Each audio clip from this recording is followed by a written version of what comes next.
Hello, ladies and gentlemen, and welcome again to Syriana Analysis. I'm your host, Almassian. Thank you very much for tuning in again and for your trust of my reporting and analysis, and also the interviews that I'm doing on this channel in order to bring a knowledge, education, and also to show you the other side of the story, not only in Palestine, but different geopolitical conflicts around the world. I can see some of you already complimenting the music, the background music, and lots of people now asking me about this intro music. I put the link in the description, guys. He's a friend of mine. He's Armenian. He lives in Armenia, and he gifted this music to me in order to play it every time in the intro. So if you want to get an access to this music, please contact him. His website is in the description below. Just tell hi, that my greetings from me to him, and he would be very happy to also give you a license or probably also compose a music to you. Today, I'm joined by Tyler Pope. He is a political commentator, especially on geopolitical conflicts and affairs around the world. And he's doing his own spaces on X, Twitter previously. And I put his link to his X profile, guys, in the description below. Follow him and check what the spaces he's organizing in order to participate in the discussions that he's holding on Twitter or X. Tyler, thank you very much for being with me today. A lot happened since yesterday in Palestine, and especially in Gaza. I myself, I come from the Middle East, and my upbringing was probably different from yours. I was born during the first Intifada, but I witnessed, for example, we remember the news coming from the Iraq War, and then the second Intifada, the invasion of Iraq, the invasion of Lebanon. So we had some, let's say, emotional upbringing when it comes to the Palestinian issue. I would like always to know the human history of the people I am interviewing or I'm chatting with, to understand what motivates you personally as someone who is now in Canada, for example, to speak up for Palestine, to write on X, and also to put your name and in jeopardy, because people who speak up nowadays for Palestine are being demonized by their governments and by their media. Thanks, Kavork. It's a pleasure to be here with you. For me, I think it's more about doing what is right. I often think to myself, what kind of world are we going to be leaving for our children? And I've got children of my own, so it's a big concern for me. I examine what is happening in the world and I listen to what our media has to say about it. And then I look at the facts from people on the ground who give their accounts. And I see a discrepancy. And when we look at the justifications that we see from the West, particularly the US, the UK, and Canada, always seems to back up their viewpoints. Um, it's quite often a justification that is based on what is right. And when we find out more about the subjects, we find out that that is not the case. Typically it is more about resources or about control. Has very little to do with humanitarian reasons as to why they're intervening or why they're attacking some country off in the Middle East or elsewhere in the world. Actually, there is a lot is being spoken about the Palestinian case, for example, on social media platforms, but there is always this intention to suppress the voices, for example, of the people who are speaking up for Palestine and other cases. But I was wondering the other day what could have happened for the people on X and Twitter previously if it was still the previous administration on Twitter. Remember during the quote unquote pandemic what they have done, and previously what they, I mean, now it's also there is some suppression. I was ghost banned for 1 week and I was released from the jail recently, but still there are people freely able to share most of the time what is happening in the Gaza Strip, and I think this has shaped the public opinion in favor of the Palestinians, in favor of the people in Gaza dramatically. Because today I was listening to the radio, not intentionally. I was in the supermarket and there was a radio in the background, and the news started literally that the ongoing war, there is still an ongoing war between the Islamist terrorist Hamas and the Israeli Defense Forces. And the Egyptian side opened the humanitarian corridor, or they're allowing now humanitarian aid to the Gaza Strip, etc., etc. No mention at all the death toll, no mention at all what's happening there. And this is where where I'm heading with this conversation. Is lots of people also telling me, as much as we speak, there is not going to be any change. Nobody is going, even if the people change their mind, but the politicians and the governments are still going to do what they do usually. Do you agree with that assessment? Do you think that our voices are important? Do you think that when we speak up on these platforms, that we can change people's minds and this eventually lead to policy change, or nothing is going to change? It has to, and I think it comes down to whether or not the government is actually serving the interests of the people, and more people are becoming critical of that. They don't really believe that the government is representing their interests. And some people may say that that's because you're contrarian, or these are our leaders, we have to follow them, they know what's best. But really, a democracy comes down to the people being represented in a meaningful way by their elected officials. And if those elected officials are not representing the will of the people, instead they are representing moneyed interests, or the military industrial complex, or whatever you want to call. I mean, everybody's got different angles on it. Some people say it's the prison industrial complex in the US, or whatever. I mean, if they're representing those instead of the best interests of the people, then they've lost their mandate to govern. And then that's where things become very dicey for our governments here in the West, because as more and more people become disenchanted and dispossessed, um, things are very difficult financially for people nowadays. There's a lot of issues around unemployment and not making enough money. Inflation is rampant. The more upset that they will become with the government when they are increasing spending on things that don't really benefit us. And that primarily would be military spending.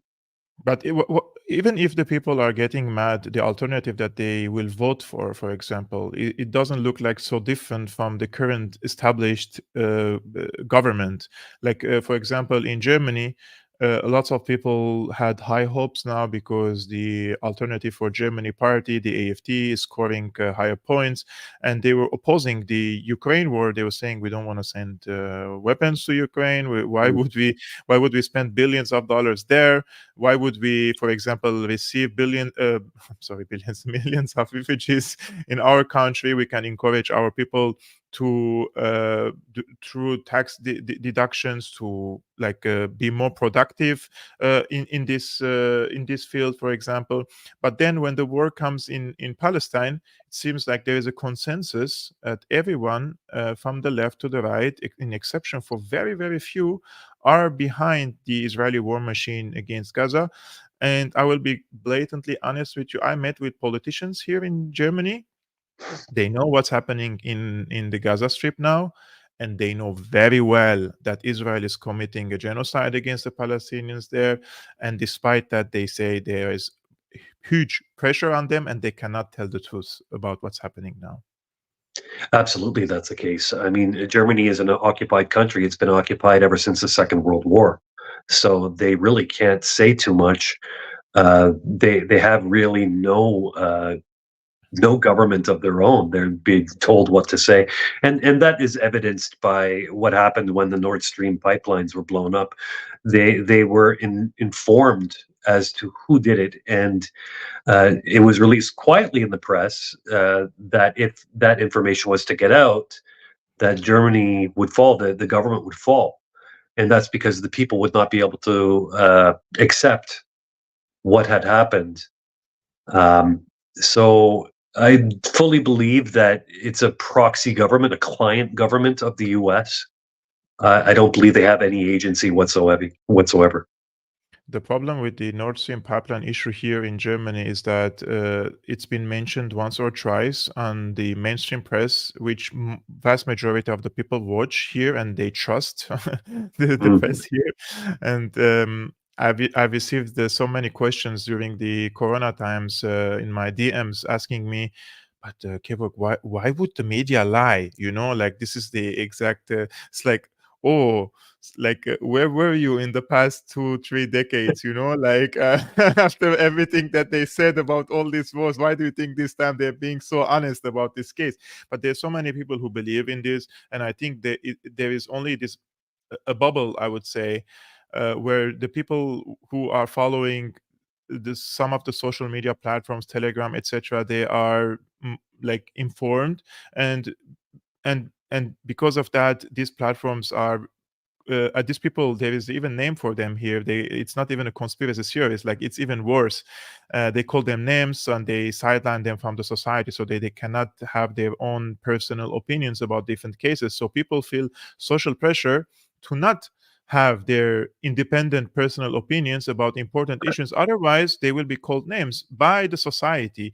And nowadays I'm seeing people, and I sometimes I am like, in the 40s, how is it, how was it able, how was it possible for people to point finger and tell the Nazi police that they have a Jewish neighbor, for example, in the area? This was always a question for myself, like how was that possible? And now it turned on Twitter. People are literally tagging the police into under the posts and tweets of people and telling them, look, this person is an anti-Semite, this person is look what is he tweeting. How, how are you silent about it? It's like it didn't change, right? Some people never change. Yeah, well, I mean, what's really crazy about that, when you think about it, is there was children. There was the Hitler Youth, I believe, in the Second World War is what they were called, and they would report on their parents, right? Um, but I think, again, all of this comes down to people wanting to believe that they're a good person and that they're doing what is right, Yes. right? So if they can convince you on any side that what is correct is this sort of behavior or that sort of behavior, then they can manipulate you to do certain things, right? Yes. So here in Canada, we had I guess that'd be about almost a year. Was that 2 years ago? Almost now, a year and a half, a little over. There was the trucker convoys that happened, and Yeah, I remember. a large protest, and they effectively shut down the capital city of Canada, Ottawa, and they were there for a number of weeks. And if you look at that sort of dissent, that is unheard of in Canada. Something like that had never happened before, right? And I think it was because of the level of control that our government was trying to apply to the Canadian citizens, and we like our freedom. We sort of think of ourselves as nicer Americans, right? Mm. That's the way Canadians view themselves. We're a lot like America, but we're different because we're nicer and we do the right thing, and we don't have a lot of guns, and we don't use violence to solve our problems, right? So when the trucker convoy went to Ottawa. Initially, Ottawa tried to downplay what was happening, and then they couldn't downplay it anymore. At first, it was, oh, there's only a few hundred people. And then all of a sudden, you've got 40, 50, 60,000 people who are having a sit in outside of the legislature. Mm. And they had bouncy castles and things like this, and there was all sorts of propaganda, a lot of false narratives that were put out by our government and by the media, and the vast majority of them were debunked. Right? Of course, there's going to be problems when you have that many people trying to live where they don't have a home. There's going to be problems with cleanliness and problems with you name it, it's going to happen. There's going to be some violence. Some people are going to get in fights and things like that, which of course did happen. Right? Yeah.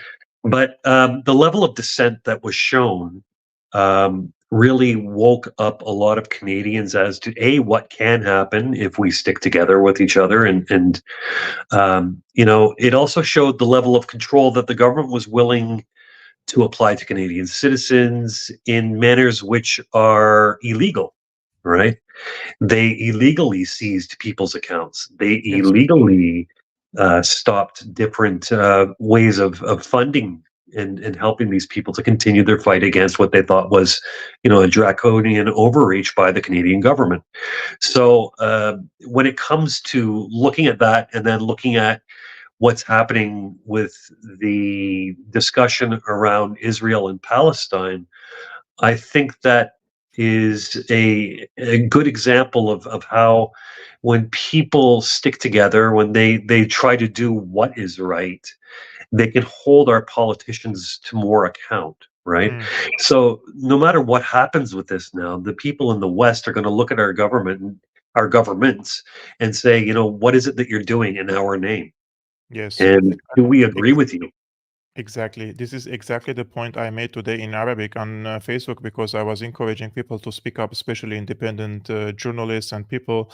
And people were telling me, so what can we do? No, enough people come and say, not in our names, and you shouldn't commit these crimes in our names, and put enough pressure on their representatives. People, there is also, these politicians they receive votes from the people. They also care about their money, because if they are out of politics, they will not get this money that the salaries that are receiving from the taxpayer money, right? They care about their salaries, guys, more than they care about anything else, believe me.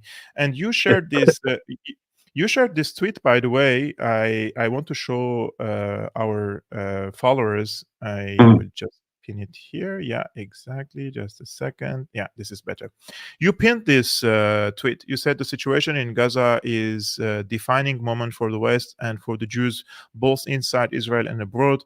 If the Western governments and pro Zionist factions continue to deny the evidence that everyone can see and demonize the Palestinians without acknowledging the human rights abuses and apartheid actions of the state of Israel, then they will all lose credibility. They will lose support on all sides.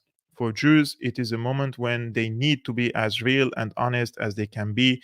The fact is that anti Semitism is real, the apartheid is also real.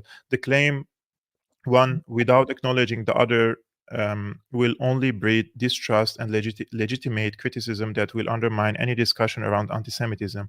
For Jews, this is their time to fight for human rights and for the rights of Palestinians in order to preserve support for Israel moving forward. I'm not going to focus just on the Jewish people, but in general, because you mentioned that the people who aren't shedding light on these abuses against the Palestinians, you put a condition here that they have to address it, then they will lose all credibility. Now, since the 7th of October till today, do you think that there was enough people changing their minds on what's happening in Palestine, or most of them they lost the credibility that they were warning of? Well, the state of Israel has completely lost credibility.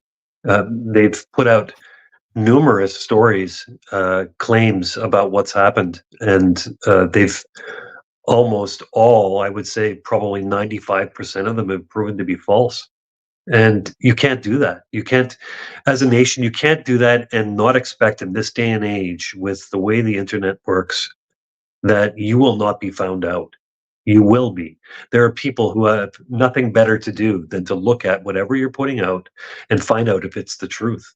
Because Mm, we've been lied to so often, we can't trust anything our own governments say, let alone a different government. So if you have any sort of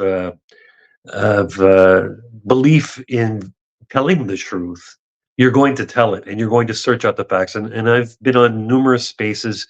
I was on a space with DD Geopolitics, yes. and while listening and speaking to somebody who was on the ground in the West Bank, um, an IDF soldier shot and killed a teenager as we were on the air. Wow. And, you know, there were other journalists who were there at the time. And this journalist from Palestine attempted to speak to the other journalists, and they told him that we can't speak to you, we can't tell you what we saw. We're not allowed to. If we do, we'll be fired. We'll lose our job. We'll be stranded here. Wow. Wow. Yeah, lots of people are afraid of their jobs. Yes, and I know a person, she contacted me the other day in the DM. She lost her job and she was wondering if she can do a crowdfunding so that she can survive in the next few months because they kicked her out of her job for a tweet she made after a massacre and against the Palestinians. This is the people are engaged in self-censorship, right? And like, for example, and not only because they will lose their jobs, like I could lose my entire YouTube channel now because of what I'm doing. And they deleted my last live streaming, not the last one, the one before. And they say that I'm glorifying what do they say, violent organizations. And I literally said in the video, I said I do not endorse, I do not glorify, and I'm not in supportive of Hamas. I said, like, this video that I'm going to show you now, it's a propaganda video made by Hamas because both sides are engaged in propaganda. And I said, like, be aware that we are here to discuss incidents and not here to glorify anyone. We're here for the Palestinian people to have a independent state, to have a dignified life, and to for this discrimination against them to be over, right? And despite that, YouTube has taken down the video. That's why, guys, when if you're watching this video, please give me a big service and also follow me on Rumble. The link is in the description below. I never know. Probably tomorrow, after tomorrow, they come after me and also delete this channel. And but there are some other brave people, and they're speaking up. For example, the director of the UN's New York office, he resigned yesterday after 30 years at the organization over the United Nations handling of the ongoing genocide of the Palestinians. This is how he described it. The entirety of his resignation letter is a necessary read, but this first page blew me away. I'm just going to read you guys what he said in his letter of resignation to his superiors. So we understand how is the also the conditions and the environment in the UN itself. He says, "Dear High Commissioner, this will be my last official communication to you as director of the New York office of the High Commissioner for Human Rights. I write at a moment of great anguish for the world, including for many of our colleagues. Once again, we are seeing a genocide unfolding before our eyes, and the organization that we serve appears powerless to stop it. As someone who has investigated human rights in Palestine since the 80s, lived in Gaza as a UN human rights advisor in the 90s, and carried out several human rights missions to the country before and since, this is deeply personal to me. I also worked in these halls through the genocides against the Tutsis, Bosnian Muslims, the Yazidi, and the Rohingya. In each case, when the dust settled on the horrors that had been perpetrated against defenseless civilian population, it became painfully clear that we had failed in our duty to meet the imperatives of the prevention of mass atrocities, of protection of the vulnerable, and of accountability for perpetrators. And so it has been with successive waves of murder and persecution against the Palestinians throughout the entire life of the UN. High Commissioner, we are failing again. As a human rights lawyer with more than 3 decades of experience in the field, I know well that the concept of genocide has often been subject to political abuse, but the current wholesale slaughter of the Palestinian people, rooted in an ethno-nationalist settler colonial ideology and in continuation of decades of their systematic persecution and purging based entirely upon their status as Arabs, and coupled with explicit statements of intent by leaders in the Israeli government and military, leaves no room for doubt or debate. In Gaza, civilian homes, schools, churches, mosques, and medical institutions are wantonly or intentionally attacked, as thousands of civilians are massacred. In the West Bank, including occupied Jerusalem, homes are seized and reassigned based entirely on race, and violent settler pogroms are accompanied by Israeli military units. Across the land, apartheid rules. This is a textbook case of genocide. The European ethno-nationalist settler colonial project in Palestine has entered its final phase toward the expedited destruction of the last remnants of the indigenous Palestinian life in Palestine. What is more, the government of the United States, the United Kingdom, and much of Europe are wholly complicit in the horrific assault. Not only are the governments refusing to meet their treaty obligations to ensure respect for the Geneva Convention, but they are in fact actively arming the assault, providing economic and intelligence support, and giving political and diplomatic cover for Israel's atrocities. Now, I will play a short video from different UN officials in this regard, one of which coming from the UNICEF, the other one is from the WHO, and the third one is from the OCHA. Let's watch it together, and after that, I want your comment on this case. Reportedly, more than 3,450 children have been killed. Staggeringly, this number rises significantly every single day. Gaza has become a graveyard for children. It's a living hell for everyone else. On average, 420 children in Gaza have been reportedly killed or injured every day. 420. Obviously, a ceasefire. If we had a ceasefire for 72 hours, that would mean 1,000 children don't have to, bear the brunt of mortars or shelling. That would mean 1,000 children in 72 hours would be safe again. And that, to us, to UNICEF, is all a ceasefire means. It simply means we would keep innocent children safe. We have 130 premature infants that are dependent on incubators, of which 61% approximately are in the north. These require what? Again, electricity to keep them alive. We have 50,000 pregnant women with an average of 180 plus births a day.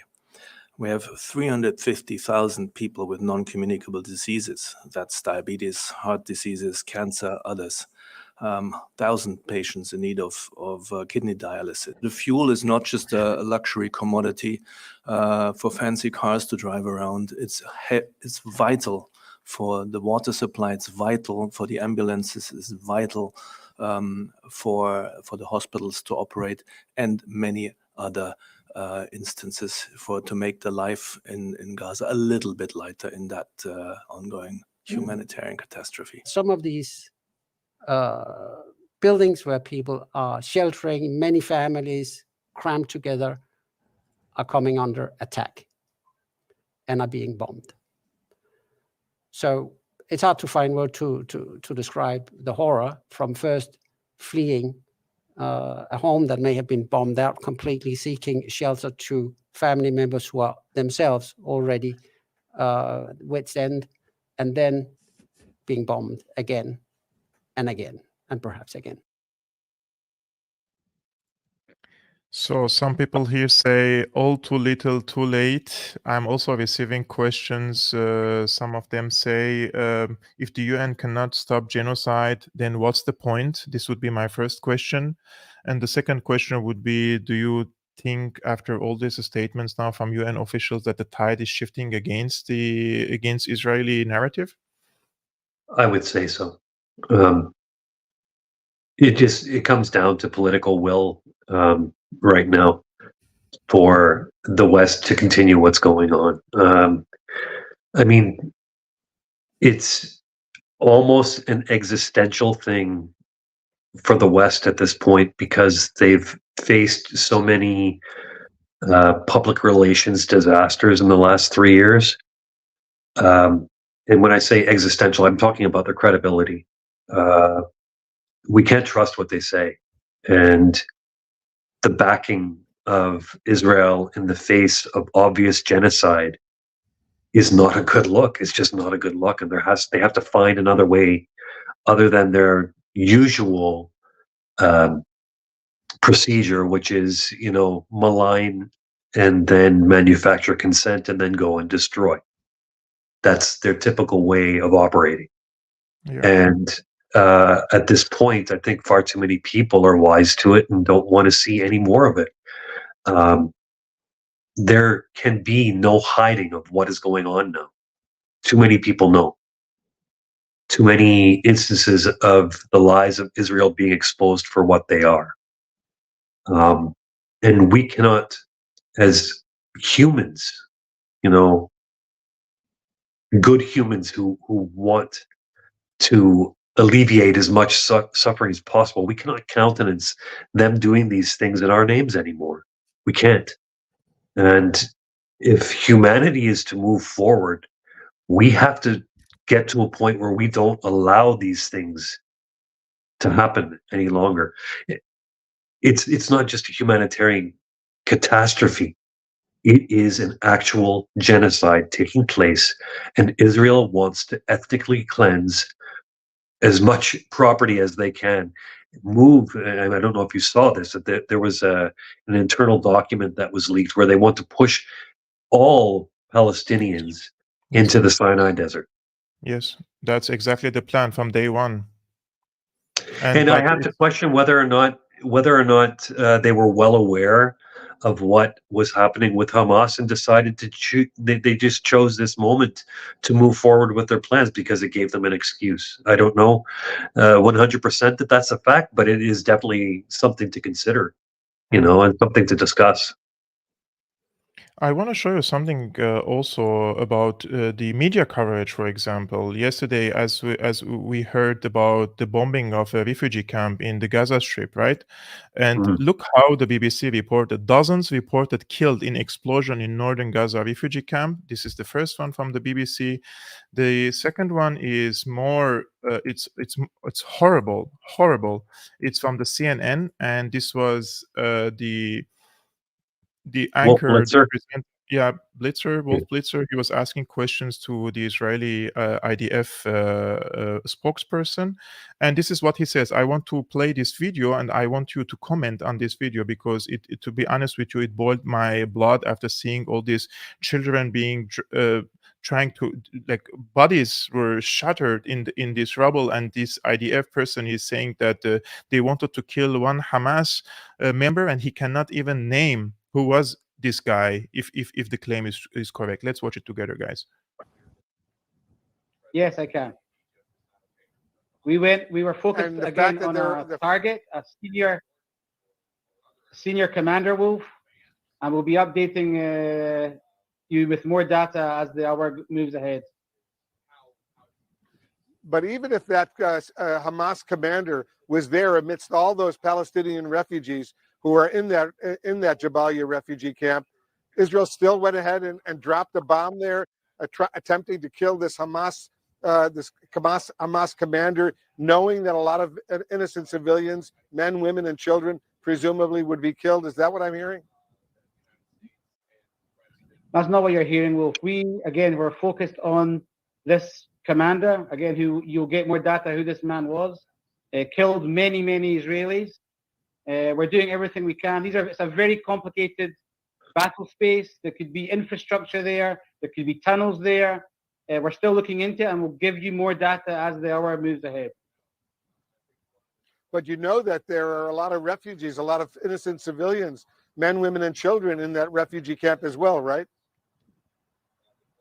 This is the tragedy of war, Wolf. I mean, as you know, we've been seeing for days, move south. Civilians that are not involved with Hamas, please move south. I'm just trying to get a little bit more information. You knew there were civilians there. You knew there were refugees, all sorts of refugees, but you decided to still drop a bomb on that refugee camp, attempting to kill the Hamas commander. By the way, was he killed? I can't confirm yet. There'll be more updated. Yes, we know that he was killed. About the civilians there, we're doing everything we can to minimize. I'll say it again. Sadly, they are hiding themselves within civilian population. And again, we are doing this stage by stage, and we're going to go after every one of these terrorists who was involved in that heinous attack on the 7th of October. Wolf. I'm having trouble hearing you, but let me move on. I assume you can still hear me. So, how do you feel when you see the spokesperson of the Israeli armed forces is justifying the murder of tens of civilians, claiming that he was going after alleged Hamas commander, and he cannot name him, and he cannot even say if he was killed or not? It's disgusting. It's all you can say about it. It's disgusting. And let's comment about his accent for a second. You know, he's a native Israeli by way of Glasgow, Scotland. Is that you know, the fact that when questioned about it, he says they're hiding among the population. So where else will they go? You're looking at a very small, what is it, 353, I believe it is, square kilometers, all of Gaza. Yes, it is. Yeah, with 6,000 people per square kilometer, roughly. You can't justify this, and if you can't 100% confirm with absolute certainty that this person is there, then you shouldn't take the shot. Yes. But not only that, they fired 6 bombs yesterday. I don't know how many were fired today. Same area. Each one had 1 ton of explosives. That is the 2,200 question. pounds. Why would you drop all these bombs to kill one Hamas commander? Are you kidding me? No, you didn't want to kill a commander. You wanted to murder these people. This is the strategy. Kill as much as Palestinians you can, spread desperation so that the people leave the north and go to the south. And this is the first stage of their leaked plan, according to the document that we already saw. And we know what's the plan here. And it's a refugee camp. So they've already fled. They've already left one area and moved to another to escape violence. I think I read an article this morning that said that there are children of refugees who are now teenagers in this camp. Yes. So that means that they've been there for how long? Because there's nowhere else for them to go. Yes. It's disgusting. There is nothing that can justify this, and like a CNN anchor, he should have pushed more against this BS that this IDF spokesperson was telling. I mean, if they were to kill one commander, they have sophisticated drones, and they could pick the person and kill this person with choosing on a camera and the laser what they want. They dropped 6 tons of explosives on the people. Hundreds of people were under the rubble. Today, when I was watching the videos, if you have any humanity left in you, you would collapse when you see these videos. And despite that, John Kirby came and he said today something like Israel is trying to minimize again the casualties among the Palestinians. How can they lie with a straight face all this time? But on the other side, for example, there are other countries are cutting relations now with Israel, and I will show you what the Bolivian representative said in this regard. The Bolivia informs the UN General Assembly of its decision to break diplomatic relations with Israel. Bolivia, respetuosa del derecho internacional, de la Carta de las Naciones Unidas, de los Estados miembros, estará del lado correcto de la historia. Estará del lado de los derechos del pueblo palestino. En consecuencia, el pueblo y gobierno boliviano hemos tomado la decisión de romper relaciones diplomáticas a partir del día de hoy con el Estado de Israel, por considerarse un Estado irrespetuoso de la vida, de los pueblos, del derecho internacional y del derecho internacional humanitario. Bolivia. So Bolivia cut its diplomatic relationship with Israel. This would be my last question to you, which has 2 parts. Is this the correct way of dealing with the current atrocities committed by Israel, to put pressure on Israel? And if this is the correct path, some people are asking me why then Arabic countries aren't cutting their diplomatic relations with Israel, such as Egypt, Jordan, the UAE. Interestingly, I just saw just before we came on the air that Jordan may have done that today. I think they called the ambassador for discussion. Yeah. Interesting. But even worse, I think, was the fact that Saudi Arabia today agreed to host U.S. allow them to refuel their planes, etc., inside of Saudi Arabia.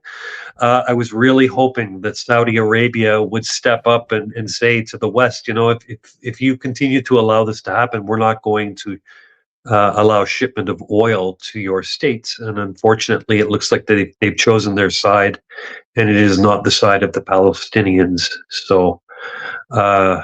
So can you get back to the question again? Ask me again. My question, is this the correct path for governments to cut diplomatic relationship, like Bolivia, for example, cut its diplomatic relationship? Is this the way to put pressure on Israel, or there are other ways? I think that's pretty much the only way.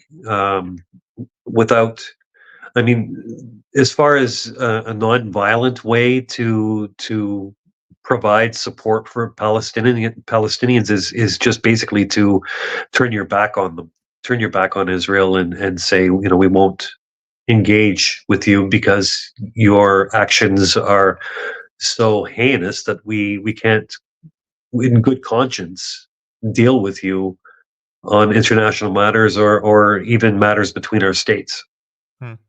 Do you agree with me that the reputation of Israel has been tarnished like beyond repair? Like on the 7th, they had like lots of sympathy by other, let's say, people and governments, but the reaction that they did with this carpet bombing of the Palestinians in Gaza and justifying the slaughtering of today, the numbers are around 9,000 Palestinians since the 7th of October. Like, do you also agree with me that they lost the information warfare, and also their reputation has been tarnished beyond repair? They need so much time to repair that. I don't know if it can be repaired. I think a couple things have happened. I think that people have been exposed to information that they had never seen before. When people start talking about the history, how long the Palestinians have been suffering under these conditions, they start to understand why maybe Hamas made the attack. And I don't think that it's right. I mean, I don't think any violent solution is the right solution. Let's put it that way, okay? Although it does become understandable, it doesn't make it right. So I think that with the lies that the Israeli government is told, combined with their history of human rights abuses and the apartheid actions, I think you put that all together, and there's a lot of work for the state of Israel to repair its image. And I think it's going to take a lot of work for Jews in the West to really come to terms with what the state of Israel is doing. They claim to be representing all Jewish people, and I think it's very important that we listen to the Jewish community and,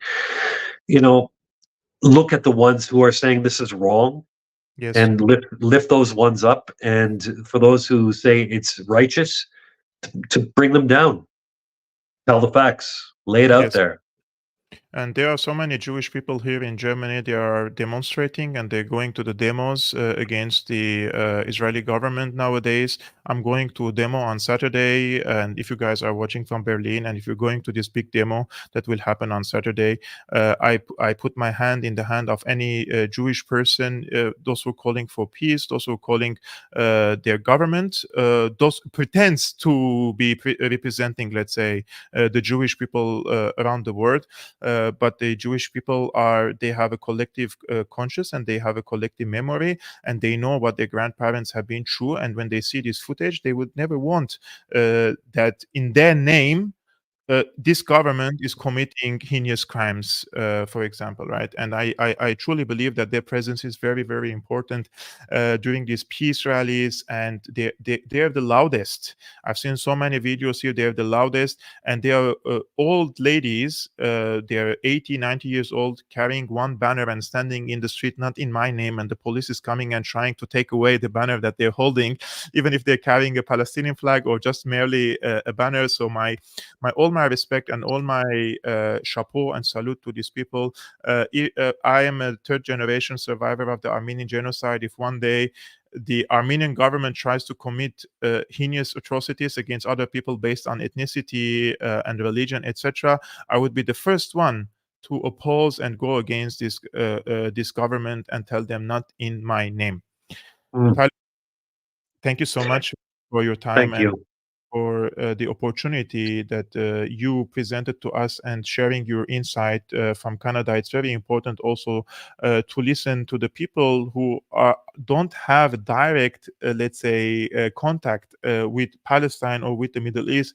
And despite that, they are speaking up for the people in Palestine and speaking up in general against these wars that are being waged in the name of the European or Western people through these governments, by these governments that are harming lots of people, including the Christian people in the Middle East, that lots of people do not even listen to them. Just communicate with them and ask the Christians what these governments have done, and what the imperialists have done, and what Israel has done to them, and then come to conclusions before probably listening to the CNN or MSNBC in this regard. It's always better to listen to two sides or all sides than it is to listen to only one, right? Exactly. And this is the point of Syriana Analysis, guys.